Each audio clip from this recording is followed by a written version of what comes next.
ഒരിക്കൽ ബാലുചേട്ടനും അർജുനും പറയണ്ടേ നിങ്ങളുടെ ലൈഫിലെ പുണ്യാളൻ ആരാണെന്ന് വെക്കുമ്പോ അവര് പറഞ്ഞത് ആസ്ഫിക്കാണ്.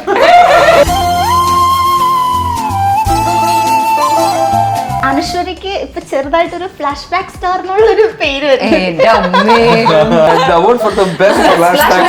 ഫ്ലാഷ് ബാക്കിൽ മരിച്ചു ഒന്നായ.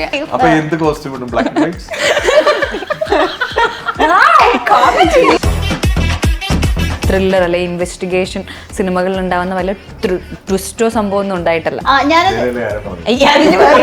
പറയില്ലേ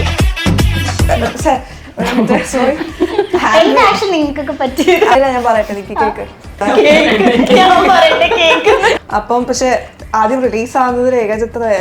ഒരു മിനിറ്റ്, ചോദ്യം എന്തായിരുന്നു?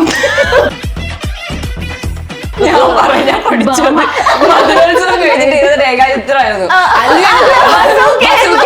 അത് കഴിഞ്ഞിട്ടാണ് രേഖാചിത്രം ചെയ്തത്. അപ്പൊ ആളെ ഭയങ്കര ഹാപ്പിയാണത്.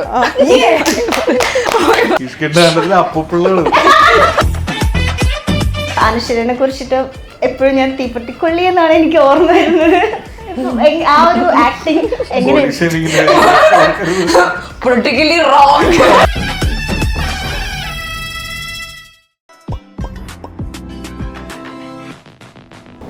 എല്ലാവർക്കും വെറൈറ്റി മീഡിയയുടെ പുതിയൊരു ചർച്ചയിലേക്ക് സ്വാഗതം. ഞാൻ Mastani and this is our show Masti with Mastani.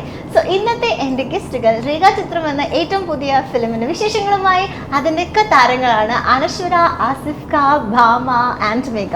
Welcome. എന്തൊരു എനർജി ഇല്ലാത്ത, കുറെ ടയർഡ് ആയില്ല ഈ എനർജിയോട് ഞങ്ങൾ എങ്ങനെ മാച്ച് ചെയ്യുന്ന. Okay, first of all happy new year. എങ്ങനെയുണ്ട് നിങ്ങളുടെ ഒരു സ്റ്റാർട്ടിങ്? നല്ലതാണ്.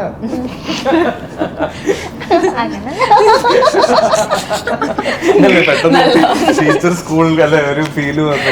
എങ്ങനെയുണ്ടായിരുന്നു നിങ്ങളുടെയൊക്കെ ന്യൂ ഇയർ? നന്നായിരുന്നു, താങ്ക് യു. എനിക്ക് തോന്നുന്നു 2025 സെക്കൻഡ് റിലീസ് ആയിരിക്കും അല്ലേ രേഖാചിത്രം? ഭയങ്കര എക്സൈറ്റഡ്. നിങ്ങൾ ഒരു എനർജി ഇല്ലാത്ത എക്സൈറ്റഡ് അല്ലേ? നിങ്ങൾ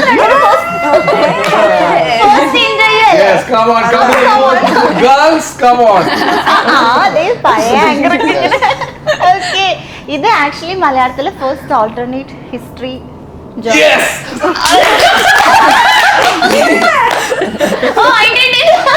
ഇത് മലയാളത്തിലെ ആദ്യത്തെ ഓൾട്ടർനേറ്റ് ഹിസ്റ്ററി സിനിമയാണ്. ഇതിന്റെ പേര് രേഖാചിത്രം എന്നാണ്. ഇത് ജോഫിൻ ടി ചാക്കോയാണ് ഡയറക്ട് ചെയ്യുന്നത്.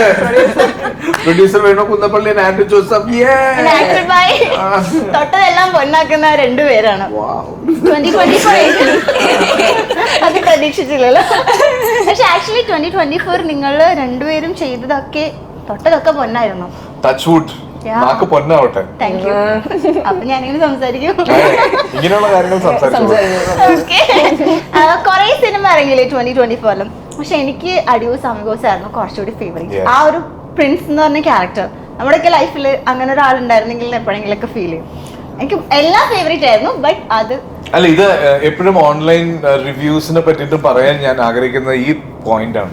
പല ആളുകളും എൻ്റെ അടുത്ത് കിഷ്കിന്ധകാണ്ഡത്തിനേക്കാൾ ഇഷ്ടപ്പെട്ടത് അഡ്യൂസ് അമിഗോ ആണെന്ന് പറയുന്നവരുണ്ട്. അതിലെ പെർഫോമൻസിനെ പറ്റി പറയുന്നവരുണ്ട്. തലവൻ ഇഷ്ടപ്പെട്ടവരുണ്ട്.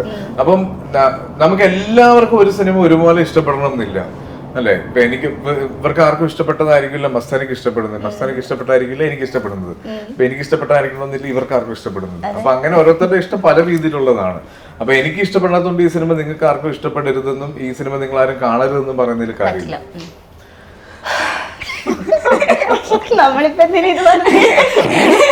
എനർജി കുറവാണല്ലേ. ഓക്കെ, രേഖാചിത്രം അതായത് ഇതൊരു റിയൽ സ്റ്റോറിയാണ്. ഞാനിങ്ങനെ ഇത് ചെക്ക് ചെയ്യുന്ന സമയത്ത് കാണുന്നത് മൊത്തം കാണുവാനില്ല എന്നുള്ള ന്യൂസ് കട്ടിങ്സ് ആണ് കൂടുതൽ. അവിടെ ഒരു കാണുവാനില്ല, എവിടെ ഏറ്റവും കൂടുതൽ അവിടെ ഏത് ന്യൂസ് എവിടെ നോക്കിയാലും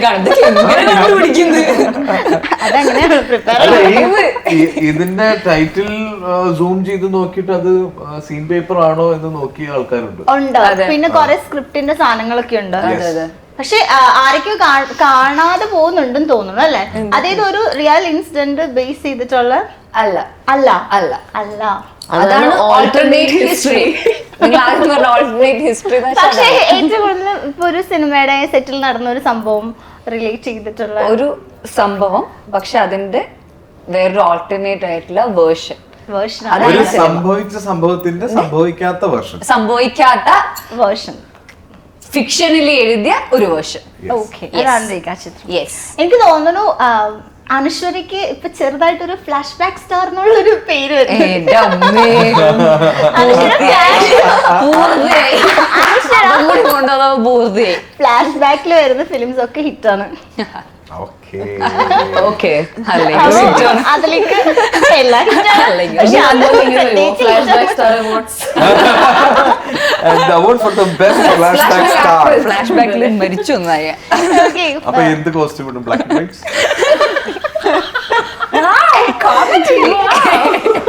Okay, പറയൂ, നമുക്ക് അനശ്വരയുടെ ക്യാരക്ടറിൽ നിന്ന് സ്റ്റാർട്ട് ചെയ്യാം. അങ്ങനെ ഈ സൈക്കിളൊക്കെ ചവിട്ടിപ്പോകുന്ന ഒരു പഴയ കാലഘട്ടത്തില് ഇപ്പൊ ഇതിലൊക്കെ കണ്ടപ്പോ നമുക്ക് മനസ്സിലായിട്ടുണ്ടാവും ഒരു പഴയ കാലഘട്ടമാണ് എന്റെ. അതില് ഫ്ലാഷ് ബാക്കിലാണ് വരുന്നത്. ഫ്ലാഷ് ഇത് ശരിക്കും അനശ്വരയുടെ ഫ്യൂച്ചറിലാണ് ഞങ്ങൾ വരുന്നത്. ഓക്കെ, എന്റെ ഫ്യൂച്ചർ അത് വേറെ ജനറേഷൻ ആണ്. ഇവര് അനശ്വരാണ് പ്രസന്റിലുള്ളത്. ആണോ? ആ, ഞങ്ങള് ഫ്യൂച്ചറിൽ. ഇത് ഏത് പടത്തിനെ സിനിമ ഒരു ഓൾട്ടർനേറ്റ് ഹിസ്റ്ററി ആക്കി മാറ്റിയാണ്. എല്ലാം ടെൻസസ് ഉണ്ട് ഇപ്പൊ ഇവിടെ. അല്ലേ? അത് രണ്ട് ജനറേഷൻ ആണ്. ഞാൻ ഒരു ജനറേഷനും ഇവരൊരു ജനറേഷനും ആണ്. എന്താ പറഞ്ഞേ? വളരെ സീസൺ നമ്മളൊക്കെ നിങ്ങൾക്ക് മാറിപ്പോയതാ. ഓക്കെ, പറഞ്ഞു. അതെ, നമ്മൾ വരുന്ന രണ്ട് ജനറേഷനിലാണ്. അപ്പം ഞാൻ ഭാഗമായ ഒരു സംഭവം അന്വേഷിക്കുന്ന ഇവരുടെ ജനറേഷനിലെ ഒരാള്, അത് ഫ്യൂച്ചറിൽ വരുന്ന ഒരാള്, ഫ്യൂച്ചറിൽ വരുന്ന ഒരാള്. അതാണ് ആസിഫ് ഖാൻ. ഓക്കെ.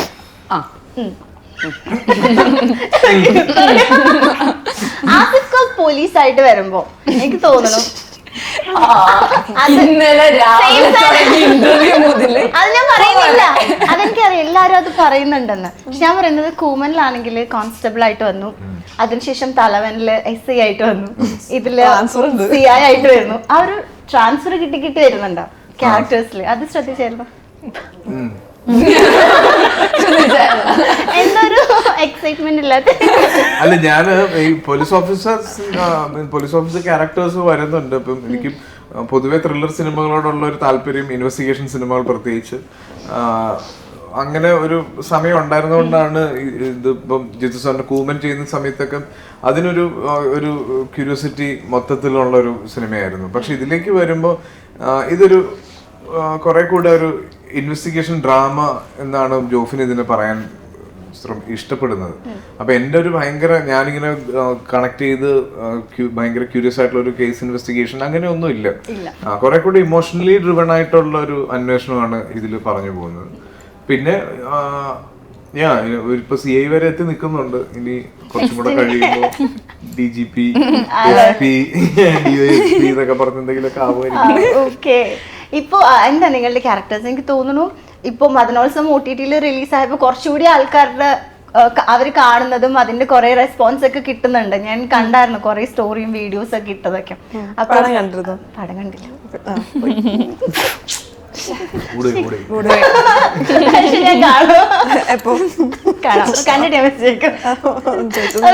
പറയൂ രേഖാചിത്രത്തിനെ കുറിച്ച്. രേഖാചിത്രം ഞാനിതില് ചെയ്യുന്നത്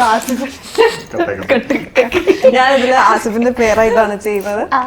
ഇതിൽ ഞാനൊരു ജേർണലിസ്റ്റ് ആണ്. ഈ പ്രസന്റില് വരുന്ന കാലഘട്ടത്തിലുള്ള ഒരാളാണ് ഞാൻ. ഇതാണ് പടത്തിലെ ക്യാരക്ടർ. എനിക്ക് തോന്നുന്നു നിങ്ങൾക്ക് കംപ്ലീറ്റ് ആയിട്ട് കുറെ പറയാനും പറ്റത്തില്ല. ഇത്തരത്തിലുള്ള സിനിമ ആയതുകൊണ്ട് ഇത് തിയേറ്ററിൽ കാണുമ്പോൾ സ്പോയിലർ ആവാൻ സാധ്യതയുള്ള കാര്യങ്ങൾ പറഞ്ഞു കഴിഞ്ഞാൽ ഇപ്പൊ ഇതിൽ നമുക്ക് മാക്സിമം, ഞാൻ പറഞ്ഞില്ലേ, ഈ ഇമോഷണലി ഡ്രിവൺ ആയതുകൊണ്ട് നമുക്ക് ഭയങ്കരമായ എക്സൈറ്റ്മെന്റ് തരുന്ന കാര്യങ്ങളോ ഭയങ്കര ഫൈൻഡിങ്സോ ഭയങ്കര ഇന്റർവൽ പഞ്ചോ അങ്ങനെയൊന്നുമില്ല. അപ്പോൾ ഇതിലുള്ള മിനിമൽ ആയിട്ടുള്ള കാര്യങ്ങളുടെ ഒരു സുഖം ഈ പറയുന്ന കാലഘട്ടവും ഈ പ്രസന്റും തമ്മിൽ എങ്ങനെയാണ് കണക്ട് ചെയ്തിട്ടുള്ളത്. അപ്പൊ അത്തരത്തിലുള്ള കാര്യങ്ങൾ ലൂസ് ആവാതിരിക്കാൻ വളരെ സൂക്ഷിച്ചേ പറയാൻ പറ്റുള്ളൂ. കാരണം സ്ക്രിപ്റ്റിലൊക്കെ ഒരു ഫ്രഷ്നെസ് ഉണ്ട്.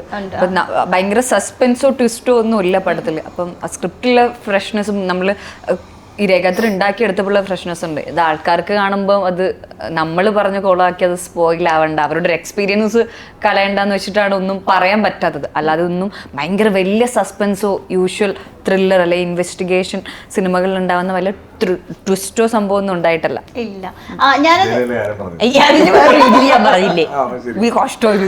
ഇതില് ഇന്റർവെൽ ഇല്ലാന്നും കേൾക്കുന്നുണ്ട്. അതായത് ഇന്റർവെല്ലിൽ ഒരു പഞ്ചിൽ കൊണ്ട് നിർത്തി നമ്മളിങ്ങനെ ആകാംക്ഷയുടെ മുഴുവനയിൽ നിർത്താതെ പോപ്കോൺ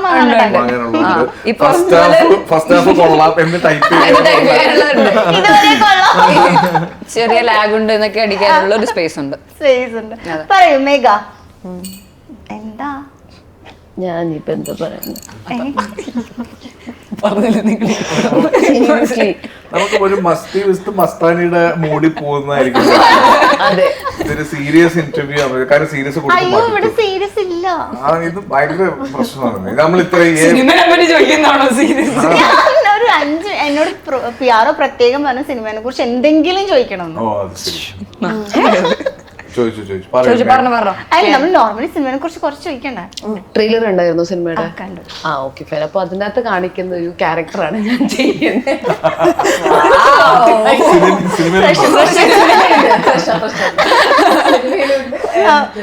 ജോഫിൻ ചെയ്യുന്ന ഒരു പ്രോജക്റ്റ് ആണ് രേഖാചിത്രം. അടിപൊളി. ആക്ച്വലി ഇവരൊക്കെ കിളി പോയിരിക്കാൻ ജോൺ ആണ് ഇതിന്റെ സ്ക്രിപ്റ്റ് റൈറ്റർ. ജോൺ ആയിരുന്നു എന്റെ അടുത്ത് ഇതിന്റെ കഥ പറഞ്ഞത്. ജോണിനെ പറ്റി ആരും ഇന്റർവ്യൂല് പറഞ്ഞില്ല. എന്റെ അടുത്ത് ആകെ അവനാ സംസാരിച്ചു. അപ്പോ സ്റ്റോറി കേട്ടു. I like the story and I am part of the story. ഇപ്പം പറഞ്ഞ പോലെ തന്നെ രേഖാചിത്രം കുട്ടി കുട്ടി സ്പോയിലേഴ്സ് പരിപാടി ഉണ്ട്. അപ്പൊ എനിക്ക് ഞാൻ ചെയ്യുന്ന ലുക്സ് വൈസ് നിങ്ങൾ കണ്ട സ്ഥിതിക്ക് ഓക്കെ ഫൈൻ, അങ്ങനത്തെ ഒരു ലുക്കാണ് എന്റെ സിനിമയിൽ. പക്ഷെ ഐ കാൺ സേ ആക്ച്വലി ഇപ്പൊ എനിക്ക് തോന്നുന്നു എന്താ അല്ല എനിക്ക് തോന്നുന്നു ഫിലിം ഇപ്പം ട്രെയിലർ ഇറങ്ങുമ്പോ തന്നെ ആൾക്കാർ ഇങ്ങനെ ഡീകോഡ് ചെയ്ത് തുടങ്ങി. ഇതിങ്ങനെ ആയിരിക്കും, അത് അങ്ങനെ ആയിരിക്കും. അപ്പൊ നിങ്ങൾ എന്താ അത് കാണുമ്പോ നിങ്ങൾക്ക് ഫീൽ ചെയ്യുന്നുണ്ടോ സിനിമയുടെ ഉള്ള സാധനങ്ങളൊക്കെ പുറത്ത് വന്നോ? അങ്ങനെയില്ല, ഡീകോഡ് ചെയ്യുന്ന ഒന്നുമല്ല. പലതരത്തില് പല ആൾക്കാർ പല രീതിയിൽ പറയുന്നത് അതിന്റെ റിയൽ സ്റ്റോറി ആണോ, ഇന്ന് ആർട്ടിസ്റ്റ് ഉണ്ടോ, ഇന്ന് എ ഉണ്ടോ, അത് തന്നെയല്ലേ നമ്മള് പറഞ്ഞ പലതരത്തിൽ ആൾക്കാർ പറയുന്നുണ്ട് നമുക്ക്. പക്ഷെ അതിപ്പോഴും പറയാൻ പറ്റില്ല. അതില് കുറച്ച് മുന്നേ പറയാം, എന്റെ എക്സ്പീരിയൻസ് പോവും. അപ്പൊ പലതരത്തിൽ ആൾക്കാർ പറയുന്നുണ്ട് അല്ലേ. ഓൾമോസ്റ്റ് 70 ആക്ടേഴ്സ് ഇതിനകത്ത് ഉണ്ട്. പോയാലും നിങ്ങൾക്ക് അറിയാൻ പറ്റും.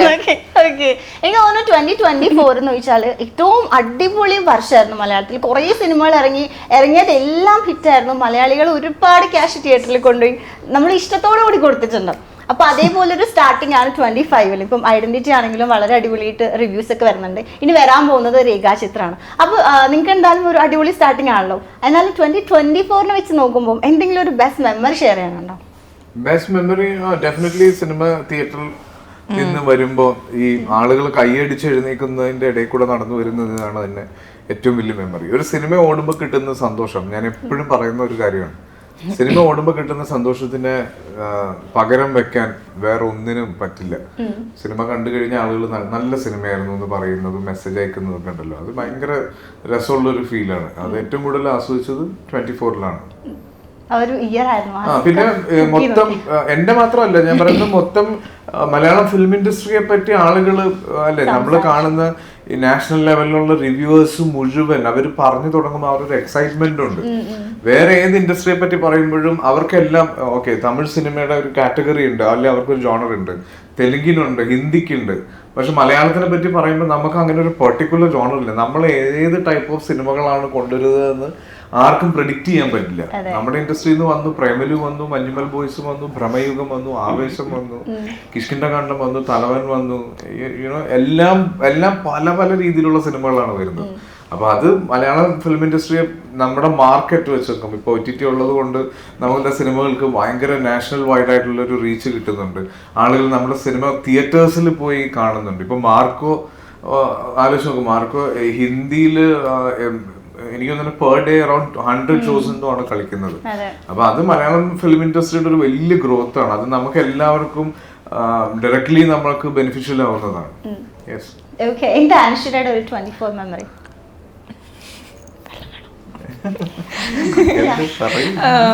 24 ഇത് തന്നെ നമ്മള്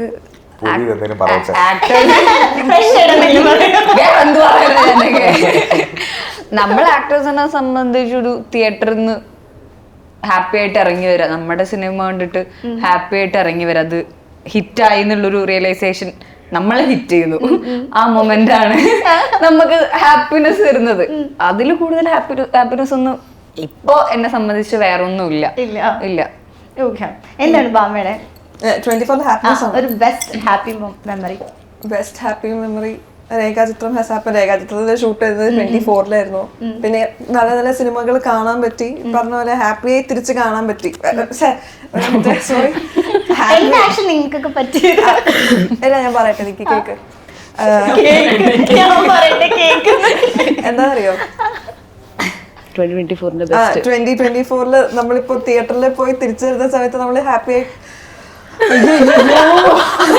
2024 തിരിച്ചു വരുന്ന സമയത്ത് നമ്മള് ഹാപ്പി ആയിട്ടാണല്ലോ വരുന്നത്. അപ്പൊ അത്രയും നല്ല സിനിമകൾ കാണാൻ പറ്റി.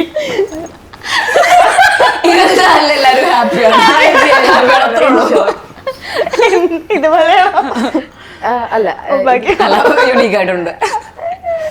മൂവി തന്നെ അജയ്ക്കുള്ള പോകാൻ ഞാൻ ചെയ്തിട്ടുണ്ടായിരുന്നു. ഇത് ആക്ച്വലി നമ്മൾ പ്രതീക്ഷിക്കാത്തതിനെക്കാട്ടിലും കുറെ ആൾക്കാർ എടുത്തത് reach and we were like actually happy about it.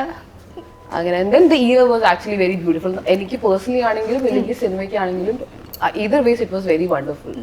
Okay, ആസിഫ്ക്ക് വന്നപ്പോൾ തന്നെ ഇങ്ങനെ റിവ്യൂസിനെ കുറിച്ച് ചെറുതായിട്ടൊക്കെ പറഞ്ഞിട്ടുണ്ടായിരുന്നു. അപ്പൊ എന്താ പേഴ്സണലി ഒരു ഇപ്പം എങ്ങനെ എന്തെങ്കിലും ഇഷ്ടലായിട്ടുണ്ടോ റിവ്യൂ ചെയ്യുന്ന ആളുകളുണ്ട്? അല്ല, അങ്ങനെ ഇഷ്ടപ്പെടാതിരിക്കേണ്ട കാര്യമൊന്നുമില്ല. നമുക്ക് ഇപ്പൊ ഞാൻ പൈസ കൊടുത്ത് ടിക്കറ്റ് എടുത്ത് ഞാൻ കാണുന്ന ഒരു സിനിമയെ പറ്റി അഭിപ്രായം പറയുന്നതിന് ഒരു രീതിയിലും നമുക്ക് എതിർക്കാൻ പറ്റില്ല. അതിനകത്ത് യാതൊരു രീതിയിലും മോശപ്പെട്ട ഒരു കാര്യമില്ല. അല്ലെ, നമ്മളൊരു നല്ല സിനിമ പ്രതീക്ഷിച്ചാണ് പോകുന്നത്. ആ സിനിമയ്ക്ക് നമ്മളെ എന്റർടൈൻ ചെയ്യാൻ പറ്റിയില്ലെങ്കിലും നമുക്കത് പറയുന്നതിനോട് ഒരു തെറ്റുമില്ല. പക്ഷെ ഞാൻ നേരത്തെ പറഞ്ഞില്ലേ, എനിക്ക് ആ സിനിമ ഇഷ്ടപ്പെട്ടില്ല, അതുകൊണ്ട് നിങ്ങളാരും ആ സിനിമ കാണരുത് എന്ന് പറയരുത്. പിന്നെ പേഴ്സണൽ ആയിട്ടുള്ള പോയിന്റ് ചെയ്തിട്ടുള്ള മോശം കോമെന്റ്സ് ഒഴിവാക്കുക, അത് പറയാൻ പറ്റുള്ളൂ. അല്ലാണ്ട് നമുക്ക് ഒരാളോട് ഇങ്ങനെ ജീവിക്കണം എന്ന് പറയാനുള്ള സ്പേസ് നമുക്ക് ഇല്ല. എനിക്ക് തോന്നുന്നു ഈ ഫിലിമിൽ നിങ്ങൾക്ക് കോമ്പിനേഷൻ സീൻസ് ഇല്ല, ഉണ്ടോ? കുറച്ചുണ്ടോ? അപ്പം ഒരു ഇന്റർവ്യൂല് കോമ്പിനേഷൻ ഇല്ല എന്ന്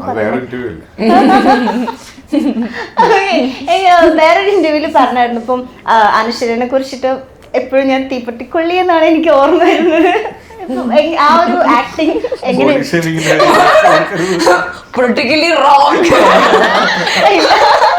ചില നമ്മള് സ്നേഹം കൊണ്ട് വിളിക്കല്ലോ. അപ്പൊ എങ്ങനെയാ നിങ്ങളുടെ ആ ഒരു കോമ്പിനേഷൻ കണക്ഷൻ ഒക്കെ?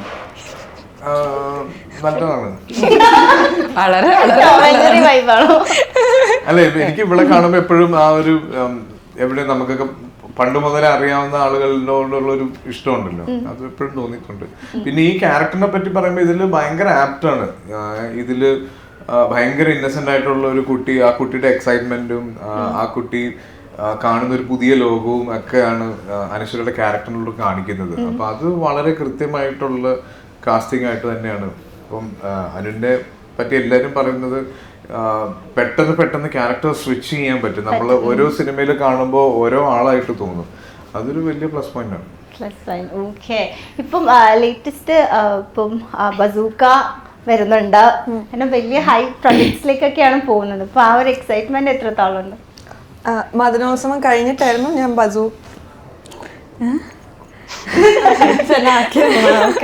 മദനോത്സവം കഴിഞ്ഞിട്ടായിരുന്നു ഞാൻ ബസൂക്ക ചെയ്യുന്നത്. ബസൂക്ക ചെയ്ത് കഴിഞ്ഞിട്ടാണ് രേഖാചിത്രം ചെയ്യുന്നത്. എന്താ ഈ കുട്ടി സംസാരിക്കും മാത്രം. ഓക്കെ, അപ്പൊ അത് കഴിഞ്ഞാണ് രേഖാചിത്രം ചെയ്യുന്നത്. ആദ്യം ഓക്കെ, മദനോത്സവം ചെയ്ത് കഴിഞ്ഞിട്ട് ഞാൻ ചെയ്യുന്നതായിരുന്നു ബസൂക്ക.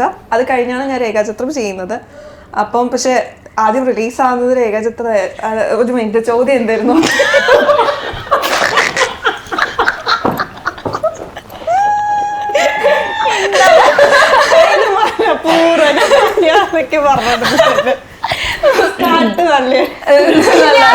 നിങ്ങൾ സെറ്റിലിംഗ് ആയിരുന്നു ഡയലോഗ് ഒക്കെ പറയുമ്പോ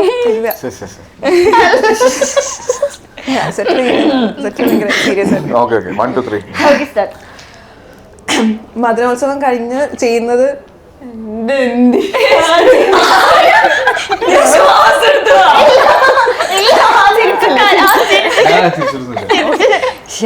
വേറെ എന്തെങ്കിലും ആലോചിക്കട്ടെ. 1 2 3 സീരിയസ് കമോൺ. മദനോത്സവം കഴിഞ്ഞ് ഞാൻ ചെയ്യുന്നത് രേഖാചിത്രമായിരുന്നു. അതിന് മധുരോത്സവം കഴിഞ്ഞ് ഞാൻ ചെയ്യുന്നത് ബസൂക്കയായിരുന്നു. മധുരോത്സവം കഴിഞ്ഞിട്ട് ചെയ്തത് രേഖാചിത്രമായിരുന്നു. അത് കഴിഞ്ഞിട്ടാണ് രേഖാചിത്രം ചെയ്തത്. അപ്പൊ ആളെ ഭയങ്കര ഹാപ്പി ആണത്.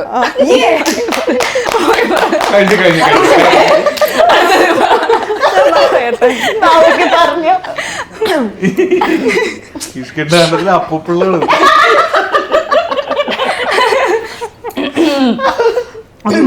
മധുരോത്സവം കഴിഞ്ഞാൽ ചെയ്യുന്നത് ബസൂക്കയാണ്. അതിനുശേഷമാണ് ഞാൻ രേഖാചിത്രം ചെയ്യുന്നത്. പക്ഷെ ആദ്യം റിലീസ് ആവുന്നത് രേഖാചിത്രമാണ്. ബസൂക്കിനെ പറ്റി പറയുകയാണെങ്കിൽ എനിക്ക് തോന്നുന്നു മമ്മൂട്ടി സാറിന്റെ എന്താ അതല്ലേ ചോദിച്ചത്, എന്തിനാ എന്നെ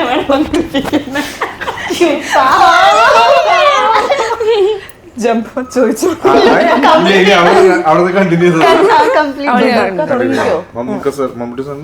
മമ്മൂട്ടി സാറിന്റെ വൺ ഓഫ് ദ സ്റ്റൈലിഷ് മൂവിയാണ് എന്ന് എനിക്ക് പേഴ്സണലി ഫീൽ ചെയ്യുന്നുണ്ട്. എനിക്ക് മാത്രമല്ല, കാണുന്നവർക്കും ഒബ്വിയസ്ലി വൺസ് റിലീസ്ഡ് ആയി കഴിഞ്ഞാൽ മനസ്സിലാവും ലൈക്ക് ഒരു സ്റ്റൈലിഷ് മൂവിയാണ് ബസൂക്ക എന്നുള്ളത്.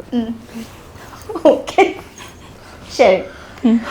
ആക്ച്വലി നിങ്ങൾ തമ്മിൽ ഭയങ്കര എന്താണ് പ്രശ്നം? എന്തിനാ ഇങ്ങനെ ഇറിറ്റേറ്റ് ചെയ്യുന്നത്? പാവം.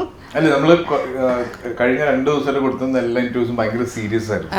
അപ്പൊ നമ്മള് ഈ മസ്തി വിത്ത് മസ്താനി കേട്ടപ്പോ കുറച്ച് ഫണ്ണായിരിക്കും ആ ഒരു മൂഡ് പിടിച്ചു.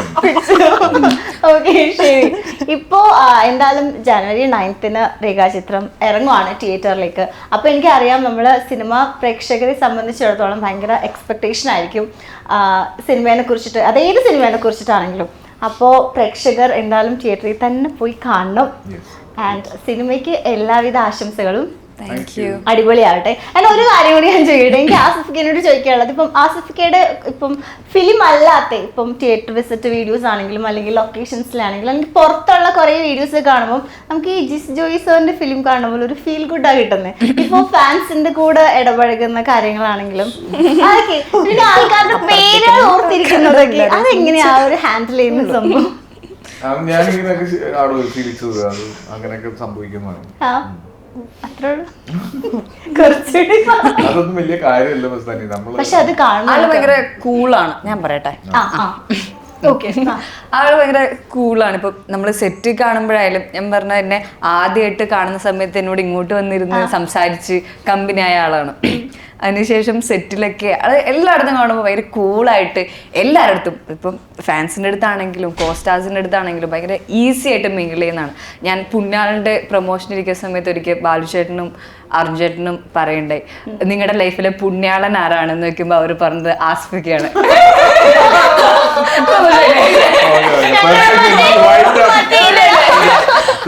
അങ്ങനെയാണ് എല്ലാവർക്കും ആസ്ഫിക്ക.